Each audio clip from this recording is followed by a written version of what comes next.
Hi everyone. Um, this is a obviously slightly weird format, so I'm assuming you're all with me. Um, I'm Olivia Sudjic, a writer living in London. Thank you for being wherever you are, and to the LRB Bookshop team for organising this event. I'm so glad this conversation is finally happening, mainly because I've been low-key anxious about it ever since I agreed to do it. As those of you on Twitter will know, Lauren has earned a reputation as a fierce critic, and as anyone who reads her reviews or indeed her debut novel will know, she does not suffer fools.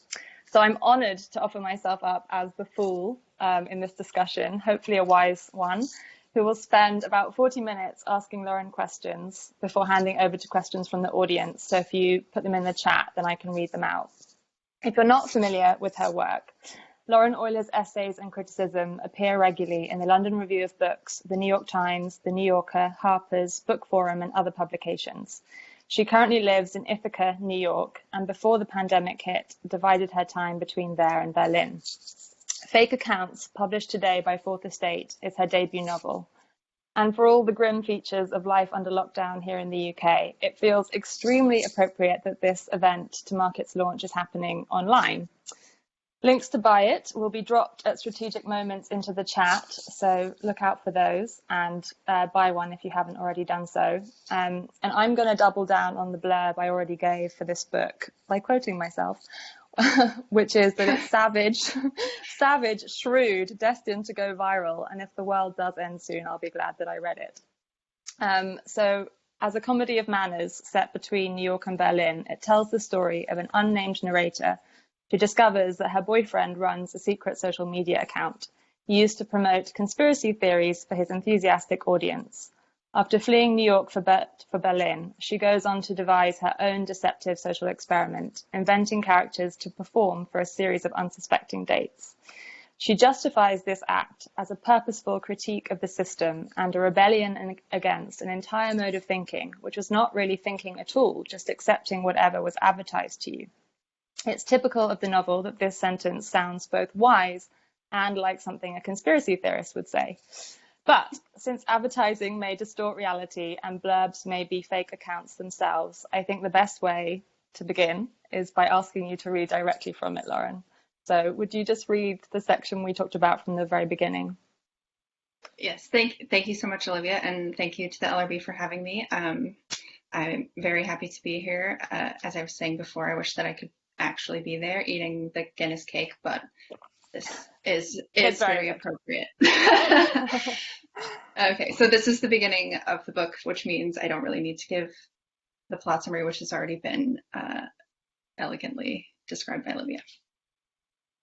Consensus was the world was ending, or would begin to end soon. If not by exponential environmental catastrophe, then by some combination of nuclear war, the American two-party system, patriarchy, white supremacy, gentrification, globalization, data breaches, and social media.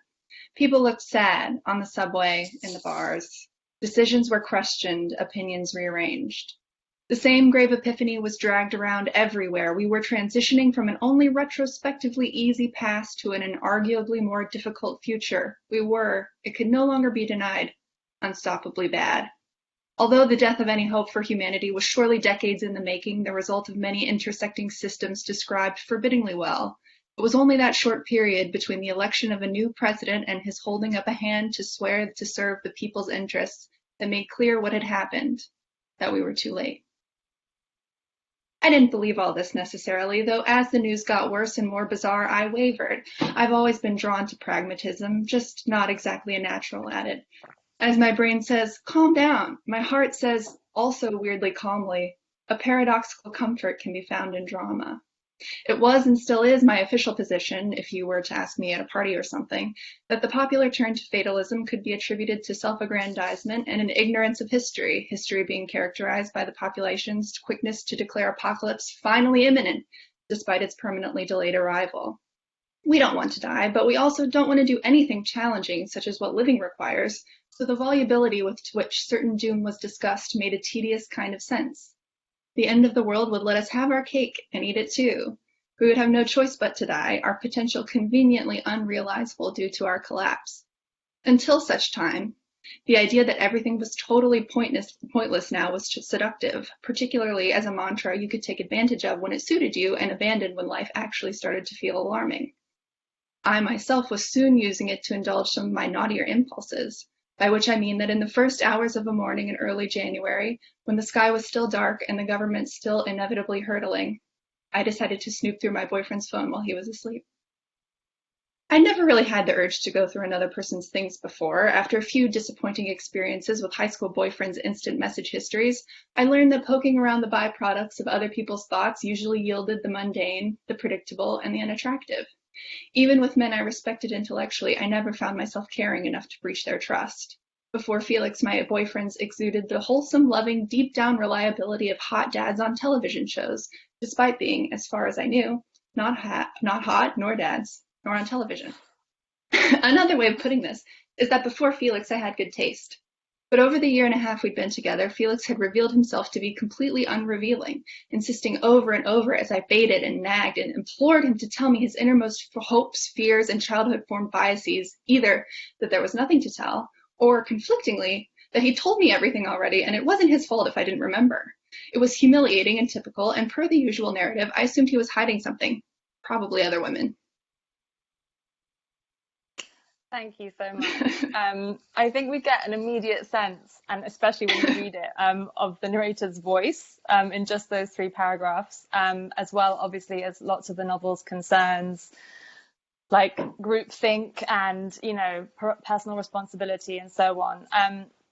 So, of course, we soon learn that her first theory, that Felix is hiding relationships with other women, is wrong. Turns out to be wrong. He is leading a double life, though, not so much as a philanderer, but a kind of provocateur who posts these conspiracy theories that she doubts that he actually believes. And that discovery is obviously what sets in motion the story. But it's not, conspiracy theories of the kind of QAnon variety aren't explicitly like the subject of the book in the way that you might expect from the way we just introed it, they obviously have a role. So I wondered if you could talk a bit about how you see conspiracy theories or conspiracy thinking as like playing into the novel. Sure, and I think it's not unfortunate, but it's hard to describe the novel without putting the conspiracy theories right up front, right? Because that's what happens at the beginning. Yeah. But for me, at least, and I think in the novel as well, the details of the conspiracy theory and the sort of actual stories that the conspiracists tell are not the most interesting element, I think.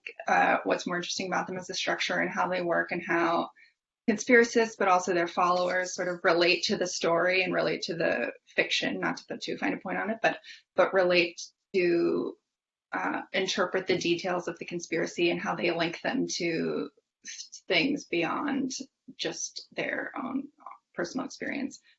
And so I was really interested in them initially because my boyfriend at the time had written an article about Instagram conspiracy theorists, and it was just a sort of like fun article, and it was about how Instagram works. And if you don't know, Instagram is an interesting platform for conspiracy theories because it's really hard to link from it. It's much easier now, but it's not like Twitter or Reddit or something where you can just be linking all the time and making connections necessarily. Yeah. You're much more able to create a narrative that is hard to refute on Instagram.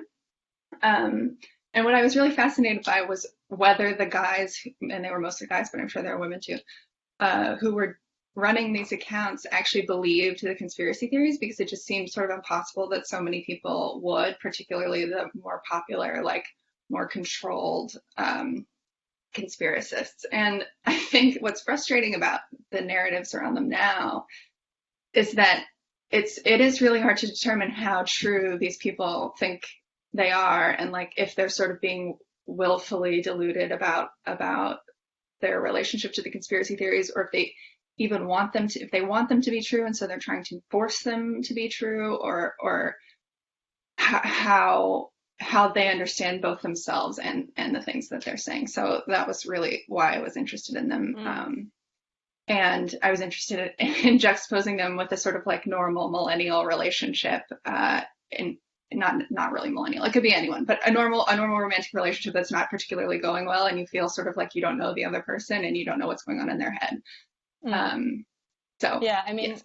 that makes total sense. I think that as I read it, I started to basically see conspiracy thinking kind of everywhere, and everyone's tendency to want to like make meaning and belong and, you know, be a part of something which had a structure to it and all that kind of stuff. So I definitely feel like it's seeded throughout, even if, yeah, it's not like straight QAnon.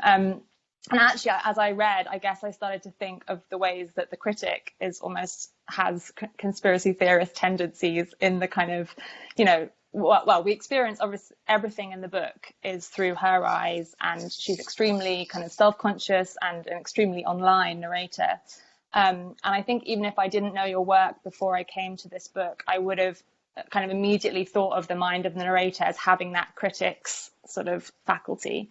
And she obviously is in this state of kind of constant analysis, like you can hear from that bit that Lauren read, and the way that she exists sort of at a remove as a result, and the way that she kind of tries to tease out meaning and determine what's good and what's bad. And in fact, even the way she says she has good taste before she fell for Felix.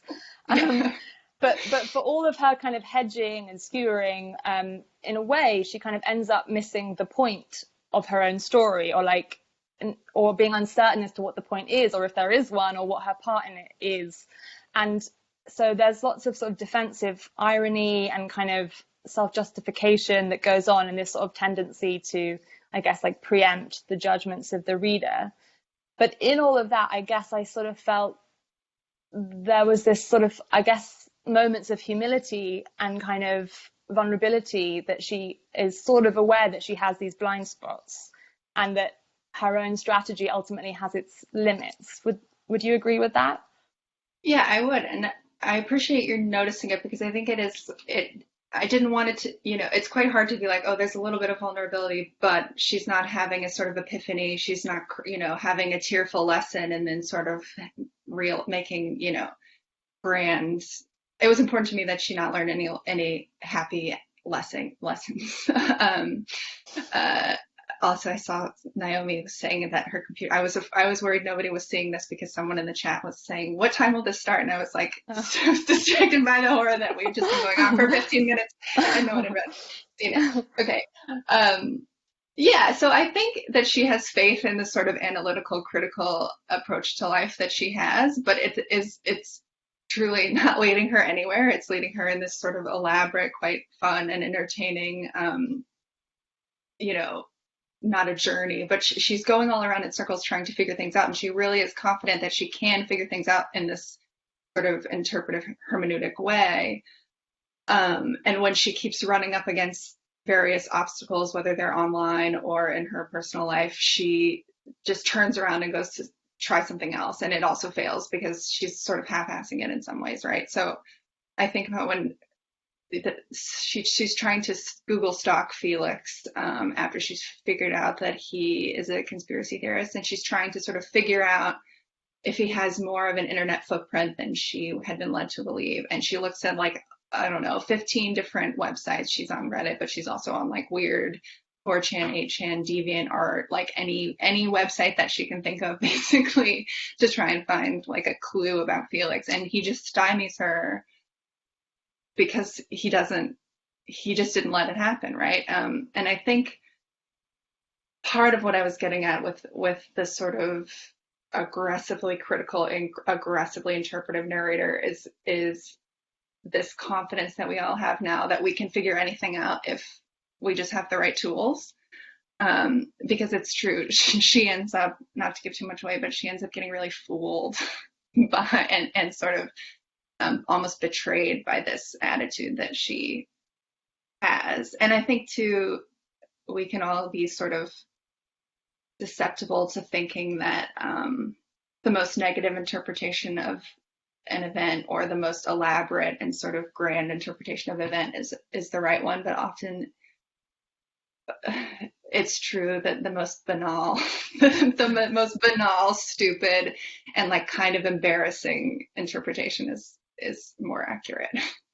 Right. Yeah. And I think what you just said about the kind of the idea that we can work anything out is sort of very much symptomatic of the information age. Like the idea that because there is lots of information, you are therefore more wise or knowledgeable, like obviously palpably is in many ways false. But it's sort of more like I've spoken before about how I think of it like a kind of game of chess where all the information is out there and you can see all the moves that could be made, perfect information, but you could be checkmated anyway just because you didn't, take the right path through it.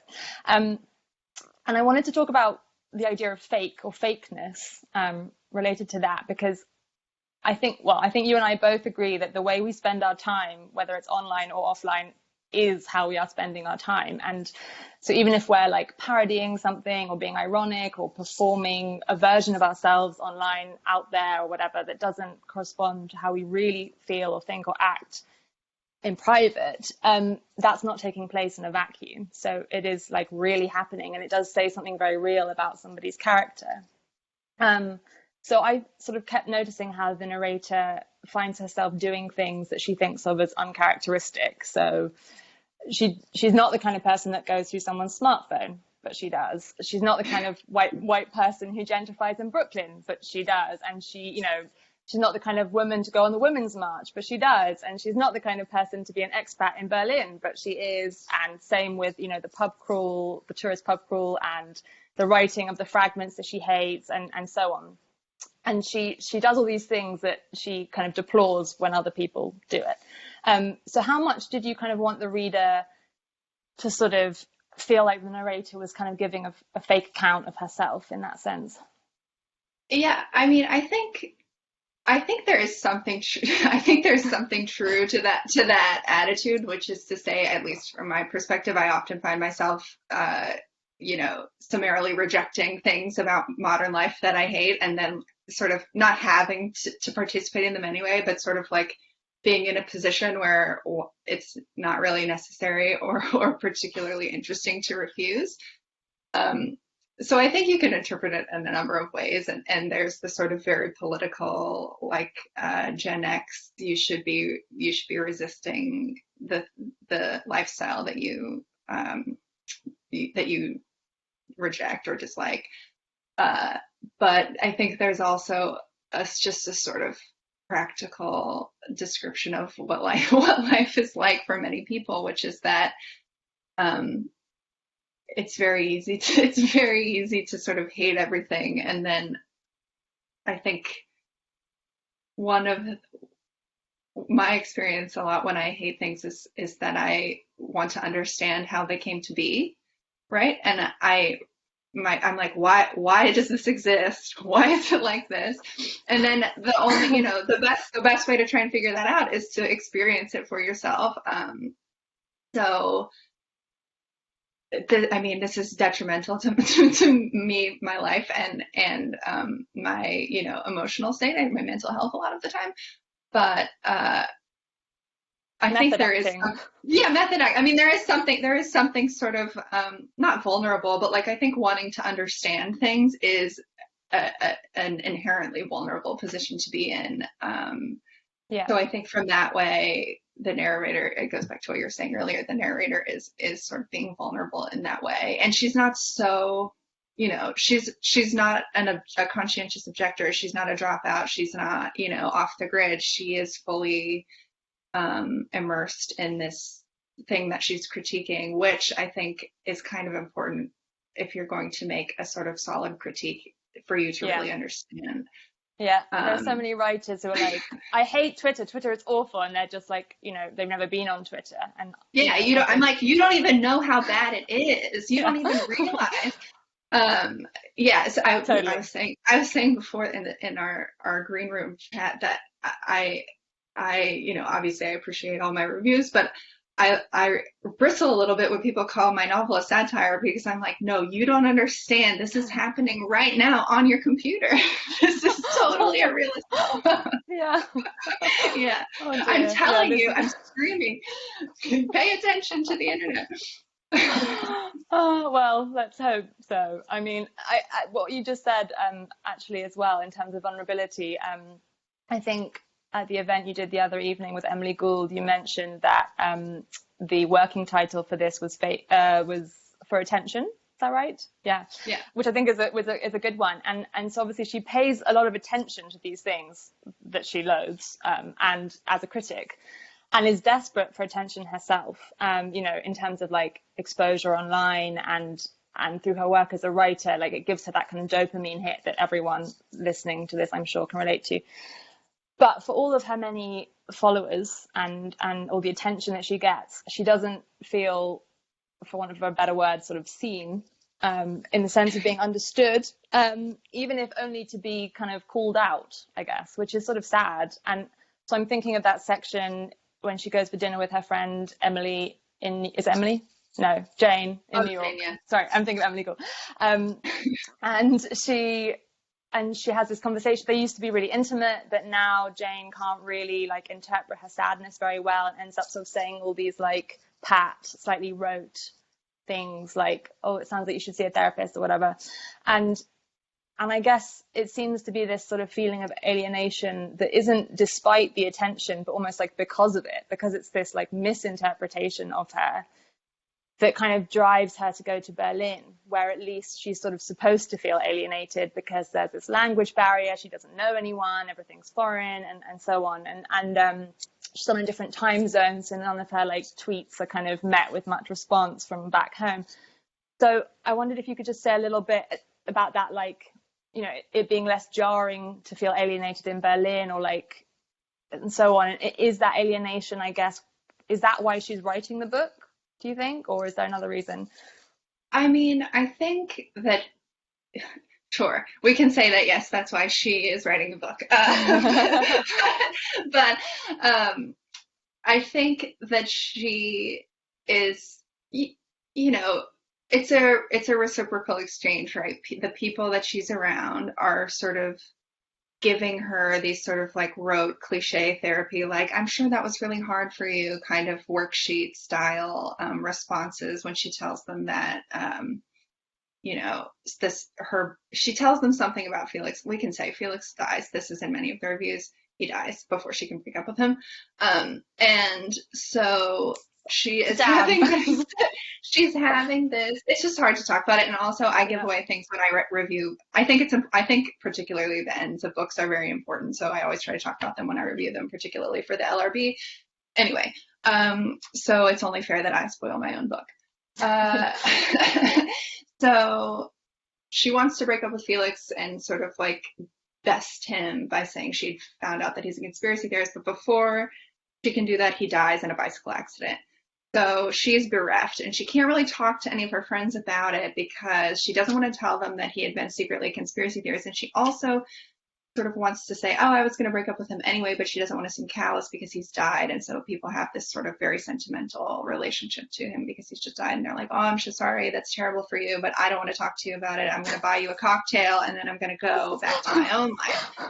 So she doesn't like that. But at the same time, she's not giving them the whole story, so they can't actually have a quote unquote real conversation with her because no party is going into this with a genuine, with a genuine motive. Yeah. So yes, but she is, I think, alienated because a lot of things of how she lives her life, which is very online, and she's having all these sort of tenuous interactions with people that she doesn't really know, and having to constantly interpret what these things mean. And now it's sort of come into her real life where she's been in a relationship for 2 years with a man that she doesn't really know, and she has to like scour his social media to find any kind of clue to understanding what he's really like. Right. Actually, this would be a good point, I think, to read that bit about Emily, the spy. Harriet the Spy. Why am I so obsessed with Emily? Emily has totally colonized the book. It's Emily. So this whole book is about somebody called Emily. No, the bit the bit about Harriet the Spy, because it kind of, I think it was the bit when I was reading it where I got, I think, the more of a sense of why she is the way she is, and like where some of this stuff comes from that she can't express. So do you want to just read that bit for us? Yes, and I think it works as a sort of parable for social media. I hope, at least. Okay. When I was 7 years old, my mother took me to see the film adaptation of Louis Fitzhugh's 1964 classic children's novel, Harriet the Spy. The movie starred Michelle Trachtenberg as a sixth grader who keeps a notebook of spy observations, which include field notes on missions, breaking and entering, as well as mean commentary on her friends and family. The notebook is a classic black and white marbled composition book with the word private taped over the front. This mandate is ignored by the rich popular bully Marion Hawthorne, who finds the notebook while Harriet and her friends, Janie and Sport, are playing in a park. Marion, and a precocious houndstooth blazer, gathers the class around and begins to read aloud to the tiny Michelle Trachtenberg's freckled distress.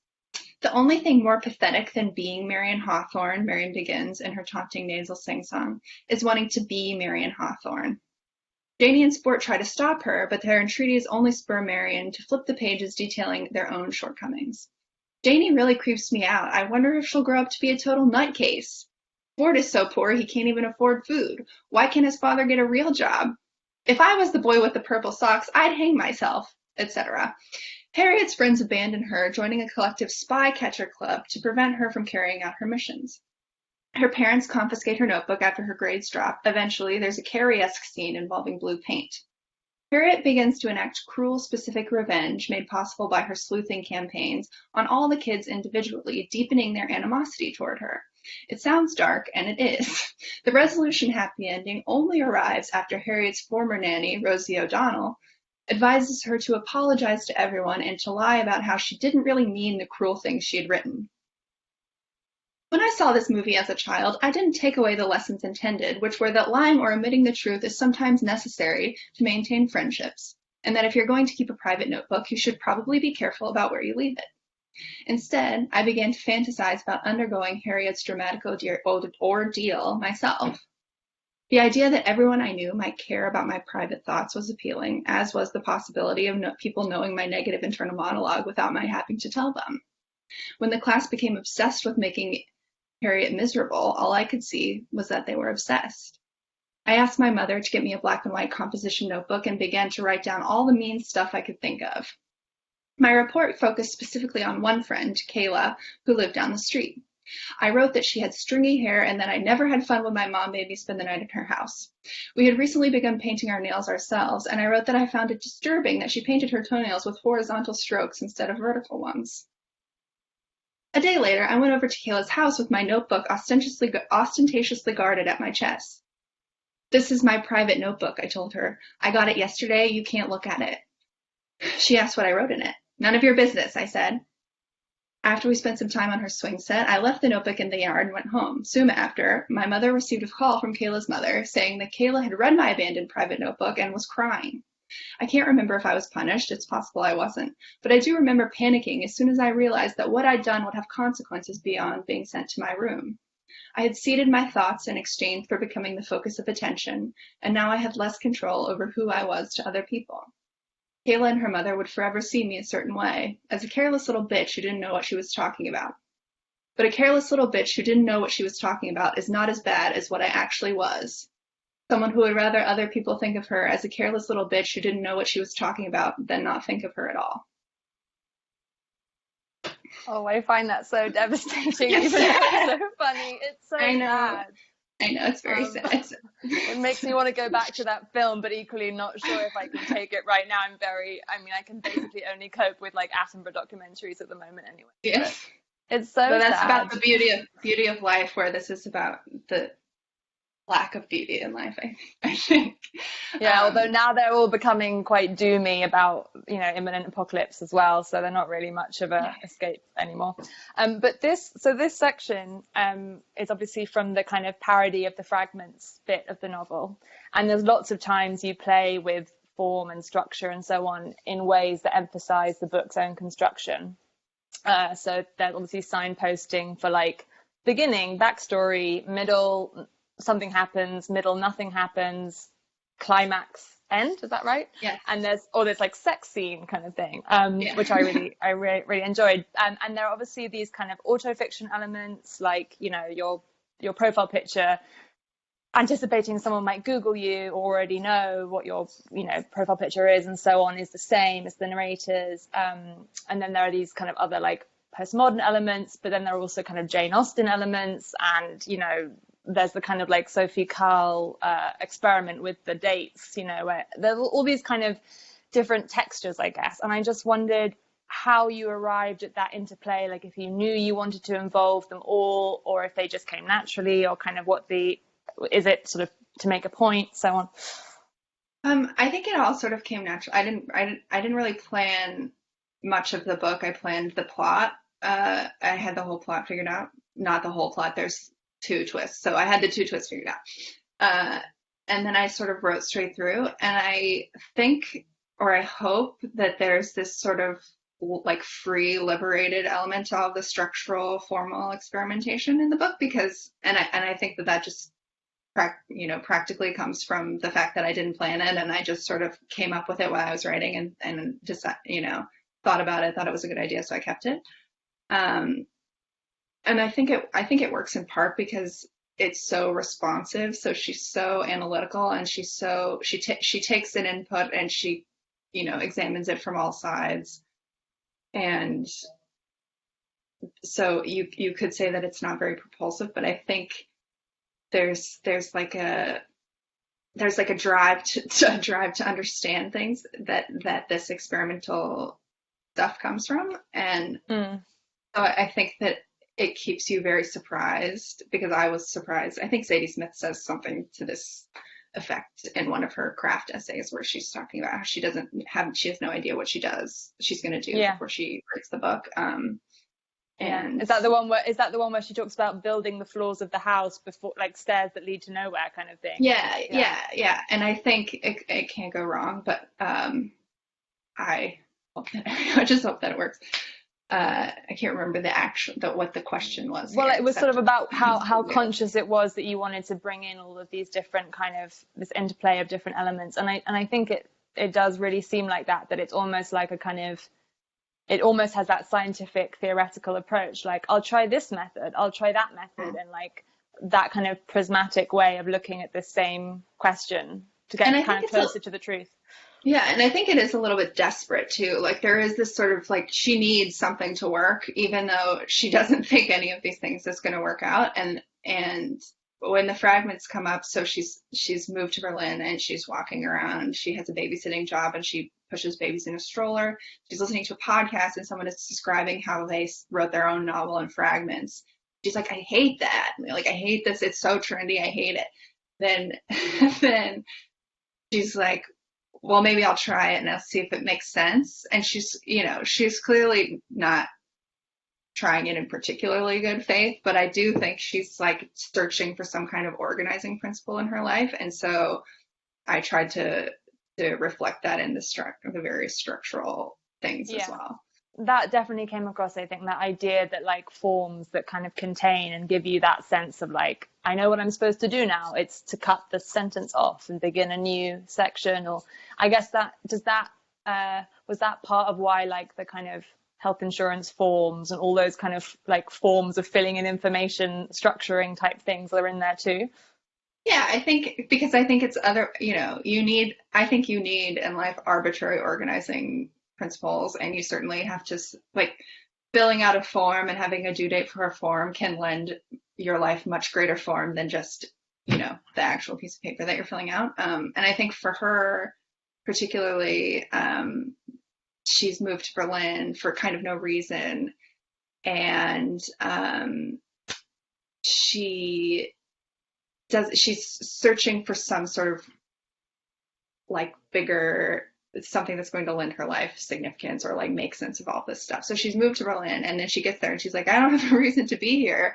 And she's sort of surprised that she can just move to another country, and it's pretty easy for her, as we've said, like an American white woman to get a visa and just stay for however long she wants.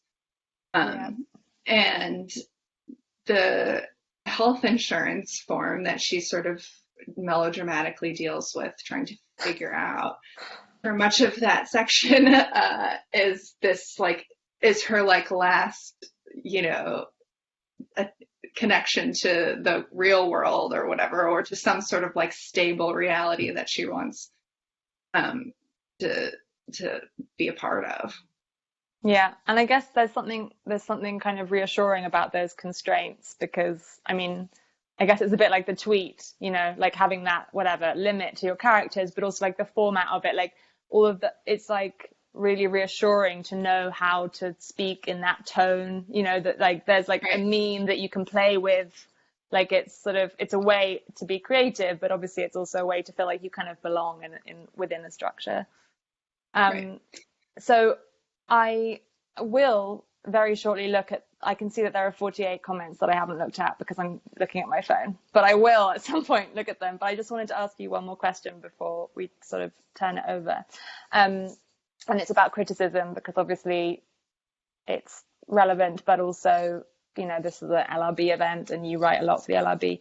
And I just wanted to talk about, well, we can talk about lots of things, but one of my questions was, how you've said that the critic has no power. And I think somewhere you said that the critic is like a protester at the march holding a sign, which I really liked as an idea, even if I was thinking of that guy who just holds the signs that say like random stuff that people impose. Oh yeah. But I think it's probably very true for a lot of critics. Maybe not you now. I think like a lot of people would definitely listen to what you have to say, but and obviously lots of outlets for criticism are shrinking, and it's not like they have the money of the big corporate publishing houses behind them and so on. But I just wondered if you thought you might ever change your mind about that, or like, do you think that the power dynamic might shift? Because it does feel like in other ways the onlineness of criticism, like not just even if it goes viral, but even just like Amazon reviews and Goodread reviews being the first thing that comes up on Google when someone searches a book, and the fact that they're there forever and they're normally obviously free and accessible and short, just whatever, that kind of rating system. Whereas obviously a book is analog and expensive and so on and so forth. Do you think that power dynamic is sort of like how it always will be? Or do you think that there's sort of room for it to tip in the favor? Yeah, I mean, I don't know that I would want to have, the reason why I have such fun writing my reviews is that I am confident that if I write a positive review, maybe 10 or 15 people will buy the book, which is great, but it's not going to change any material circumstances of anyone in the world, right? And if I write a negative review, I suspect that it also will probably shift to numbers like 10 or 15, 10 or 15 books, right? Like I don't know that. Or maybe they'll sell way more because I mean, maybe I know exactly. I mean, maybe what's interesting about being on the other side is that I understand which kinds of reviews we want and like which ones matter and which ones don't, and they're the ones that we want are not the kind that I write, which are highly descriptive and you can't get a real blurbable sentence out of it. So there are a couple of super interesting essays about my book that basically you have to really read between the lines to determine if the person has liked it or not. But I think what I wanted to say is that I think it's super super important to say that the people on Amazon and the people on Goodreads are like not critics, right? They do. I don't want to sound like a snob, but I mean, not all of them are. If I wrote an Amazon review, right, or I think Roxane Gay like writes quite a lot of Goodreads reviews, and I think her Goodreads reviews are quite powerful. If I started being Lauren Oyler on Amazon, like maybe that would have some power, but I think it's really sad that I am asked as an author, as I'm sure you have, to email all of my friends and family and sort of beg them to give a 5-star review of my book. I've never done that mainly because I don't want to drive my friends and family to Amazon to see all the people who are like, I just bought this book and it's ripped 1 star kind of thing. Right. Or really mean, like completely missing the point. I mean, sometimes there's really nice things there, but I wouldn't know because I never want to look, and I wouldn't want to send any of the people who love me there either. No, it's very upsetting, and it's also very upsetting to imagine that someone who is getting sort of factual things wrong about the book, like on a very basic level, is going to influence whether you are able to sell another novel, right? And it can and it influence does. it. Yeah, Yeah. I've heard publishers say that, like, bad Amazon ratings or bad Goodreads ratings does affect whether or not they decide to buy another book, or so on and so forth. I mean, when we talked about getting your bio right that I read out at the beginning, Mm-hmm. like the number of times I've heard someone just like read the Wikipedia thing and it gets their age wrong, or it gets like it skews everything. Like, it does feel like that maybe it's the case that basically the Wikipedia and the Amazon and the Goodreads has become more powerful, but not necessarily to Good. the good. Yeah. I know. And I think I always sort of fantasize about carving out really having like a separate space where everybody who cares about this sort of uh qualitative aspects of a novel or something, right? Like who's not just like, I didn't like being inside this character's head, the plot is boring, right? Like who understands that those aren't legitimate complaints for certain types of books, could just like have a place over here and we can all talk about this, the things we want to talk about. And also it's fine to like read a cheesy thriller that is objectively, not very well done, but very entertaining. Yeah, I mean, it really exposes, I guess, like how much a book is just a product, like in Right. that way. And that's what's quite crushing about it. Even if there are so many wonderful, thoughtful people who do go there and leave you nice reviews, who've really thought about it, you almost Mm-hmm. wish that it wasn't there, because it's like, I remember once the only time I checked I think it was my Amazon reviews, someone had, I think she got paid to just review as many things as possible. And so she just reviewed like a plastic box before she reviewed my book. And I had a look and it was like, this is a nice plastic box and it's see-through, so you can see what's inside, like 4 stars kind of thing. And there was just something so depressing that the next, like, I agree. Another place where that could happen would be wonderful. But I think I should probably now look at the huge amount of comments from the people who, I hope I haven't offended anyone who's a massive Goodreads commenter, because you are valued. I know someone who's very, like, one of the top Goodreads commenters, and I think you can game it if you wanted to have a sort of like LRB reader revolt and get a bunch of LRB readers to make their Goodreads accounts and then just support all the books that they like. But I don't know if that's a worthy way to spend your time. In fact, I just saw someone has posted a question that I was going to ask you, and I decided not to for the same reason she said. I hope this doesn't sound facetious, but it was, if you were going to review your own book, what would you say? Oh, I mean, I think it's really good. I would probably write one of my like long, multifaceted, like a little bit, a little bit tormented essays about the interrelationship among all of the different aspects. I don't know what I would say. I would probably talk about the Harriet the Spy section, I think, because I think that's a good, that is a really good section. But I haven't really thought about, I should really come up with a funny response to this question so that I don't disappoint people when they ask me. I'm going to just skip 1 or 2 questions that are really, I think, plot spoilery, like about the part of the point question with Felix, because I think that does give away the ending in a way that we might not want to if you haven't read it. Yes. What about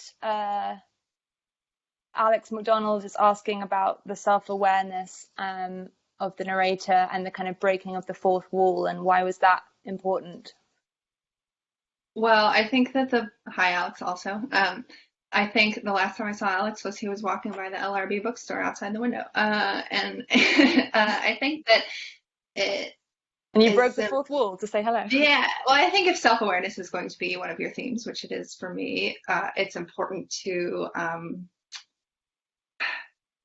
address it on all levels. And I think, metafiction sort of has this like bad rap for being kind of tacky, but it's very fun, number one. And number two, I think it's very natural. I think we're constantly being sort of meta, we're being ironic, we're being self-aware in our lives. And I think that if you try and eliminate that from a novel, particularly a realist novel, you're missing out on an element of life that, particularly for someone like the narrator and Felix and this sort of milieu, this educated, creative, easy jet set milieu, is very real and very potent for us. And also what I tried to do with the fourth wall stuff in the book is not to make a big deal out of it and make a joke about how we're all sitting here, you're reading this book, you understand what the book is, you can Google me if you want to, because that, I think, is something that authors often resist, even though we're doomed and our names are on the books and you can Google us. So to me, the answer to that problem is not to pretend that it's not true. Right. Yeah. Tom says, thank you for doing this. I was wondering if either of you had any models for good, accurate, non-cringy depictions of how people interact on and with the internet when writing your respective books. And then he says, with a qualifier, sorry if just typing this has conjured the shambling, fish-shaking spectre of Franson. Hello, Franson. Lauren, do you have any comments? I don't know. I was actually wondering what you do, because you don't seem tormented by it, whereas I seem tormented by it, I think. Well, tormented by trying to write non-cringy depictions of the internet. You seem to do it very naturally, whereas my answer is to be like, look at what I'm doing. No, I think with my first novel, I didn't set out to write at all about the internet, but it was like this sense that there was absolutely no way of avoiding it, and that it was sort of like keep your enemy close kind of thing, because it was like inhibiting me from everything, from concentration, from, like it felt like the enemy of books in the sense of, like many different ways. So, and the enemy of plot, and the enemy of like, the kind of 19th century model of a character who's sort of like deep and layered. Instead, you get this sort of very like superficial sense of who somebody is. So it was sort of like, again, it was like similar to how Lauren, I think, thinks about it. Like it was a challenge. And so you kind of write into that challenge. And for me, it was about trying to actually kind of estrange it somehow so that it didn't feel, I think, it somehow seems clunky if you're like, and then he got out his phone kind of thing. It was like, and then he wrote on his phone kind of thing. Like there's, I guess that was a while ago now. I got out of it completely with my next novel, pretty much completely, by having her lose her phone. A strategic point in the story. You've got little things like his phone dies and stuff at the beginning, and but that's nice because it's there and you understand that it's there, but it doesn't matter. Oh God, I just remembered that Lauren is currently reading my book, which makes me feel terrified. No, it's great. It's great. I think that they work together. They're a good pair as well. Do you have any more comments on how you do it, or should we move on to the next question? I don't know. I think I actually disagree with you that it's the enemy of plot. I think that there's a ton of plot that happens on social media. I meant, I definitely feel that it is not the enemy of plot. What I meant was it was this sense that everyone felt it was this destructive thing. And I was like, no, it's hugely dramatic. And, it's very dramatic. It, even especially for the kind of plots which are voice driven and it's about like when someone reveals information to you and so on, I felt like it was really dramatic and is exactly the type of book I like to read anyway, even pre-internet. So someone is asking if you ever fall for conspiracy theories, either before doing research about it or even if you know the theory was officially debunked. Want to out yourself? I think that the compelling thing about conspiracy theories is that there's always some percentage of them that like might be true or indeed connect to something that is verifiably true. So I'm trying to think of one that's more interesting because so many of them are off the deep end. But I think the example, the sort of really dark example, which does not show up in my book, and I sort of make a joke about it because she's trying to determine how bad of a person Felix is, and she's going through his conspiracy theories, and she's like, well, he doesn't have any conspiracy theories to do with children, so that means he's like very aware of what he's doing, and he has a limit to how much harm he's going to cause, and sort of interplay between the internet and the real world, quote unquote. But I mean that to talk about Jeffrey Epstein, that story is very similar to the most horrible conspiracy theories that drive the QAnon people totally mad. So do I believe them? No, but I think it's very sad that on all levels of our media, whether it's just Twitter or the New York Times, to be able to interpret them requires quite a lot of savvy that I would not expect someone who doesn't work in the media as I have to possess, right? And I think there's this very understandable suspicion of all sorts of media, right? Like, and I think there's an invitation to be a media critic in all parts of the internet particularly. And I think that the rewards that you get for doing that are very compelling. And so I can totally understand why someone would lean conspiratorially. Yeah. And I guess once you're in that world, the more it means that you're cut off from friends and family, and the more that you basically define your identity through that group. It's like a community, and it's very hard to step away from. So it's like that kind of sunk cost thing where you're just like, which I think has a lot actually to in this book. There's a lot about kind of that sunk cost thing of like, well, you've got this far, so to accept that it was like a waste of time and you were wrong is like devastating. Yeah, so you go deeper into it. Deeply embarrassing, and people do not want to be embarrassed. They don't, they will do anything to save face, even if their solution to the problem is to be more embarrassing. But you see this sort of the conspiracy, if you talk to someone who believes in conspiracy theories and you try to explain it to them, they just say, no, you're a part of the delusion. I'm the only person who understands. And I think there are a lot of stories in the world right now that have this very convenient, yes, but that's part of the point, to go back to the spoiling the end of the book, this, yes, but I've thought of that, and actually that fits perfectly with this sort of recursive, horrible, perverse meta fiction that I've constructed in my head.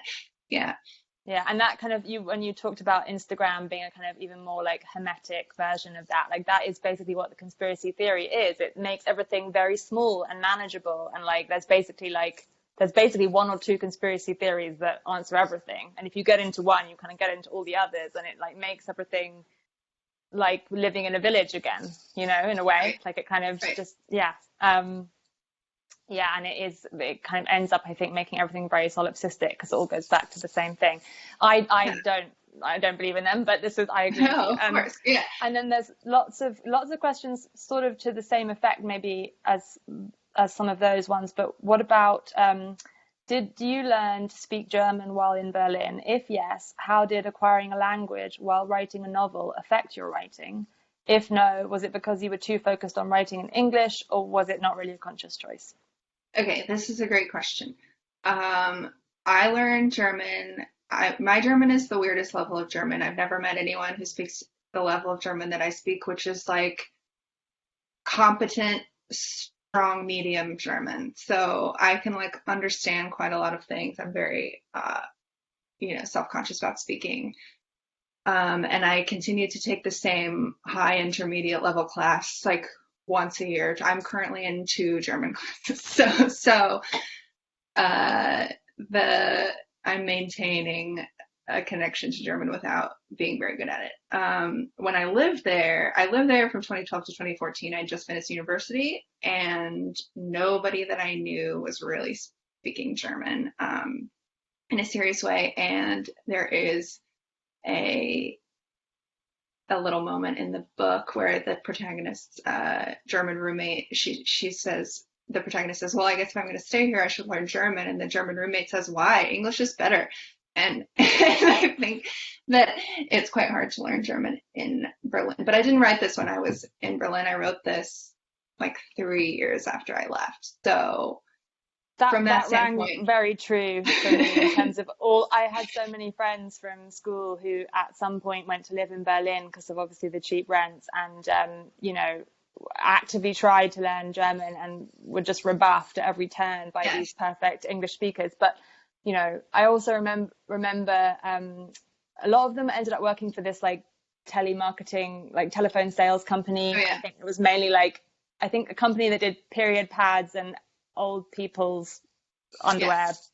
absorbent stuff. And I remember this person who just told me that's what they were doing to make money was like, the thing is though, is that in Berlin you can just be. And I remember being like, what is that? What is just being? And then obviously now I've, that was a while back when I was like 20 or something. And now I kind of understand what that means. And especially from this book, that lots of people are just there being. They're just there. They don't, there are people who can't even order a beer and it's the same word in English. You know what I mean? So I wanted to make fun of that also, but the idea of like moving to another country where you don't have any of the responsibilities of the sort of normal traveler, normal tourist is very compelling, and that's why I think so many people go there. But it's not true. I mean, you can't go to a movie, you have to like find a special movie to go to. That's not fun. There are tons of wonderful lectures there that you can participate in, and they have a really great literary culture and arts culture that you have to sort of ask for allowances for that I don't like. Last question, York Underwood. Are you already working on your next novel? Do you enjoy the process of novel writing versus criticism? Do I enjoy it better than criticism? I enjoy it very much. I find it very sort of fun, and I feel less sort of self-limitation when I'm writing a novel, just because when you're writing for magazines, I'm like, this is my magazine now, like nobody has to edit it, and that has upsides and downsides. But I have some things working, but I'm not going to be like I'm working on another novel, because that's just asking for trouble. Which I think might be, a good point to end. Thank you so much for coming or being wherever you are. And thank you so much, Lauren, for giving us your time. And congratulations on your debut novel. And I'm sure everyone is going to rush now to buy it. And thank you very much. I think I'm going to press the end button and assume that you now can't hear me, like whatever I'm about to do in my normal life. Bye. Bye. Thank you so much. Thank you.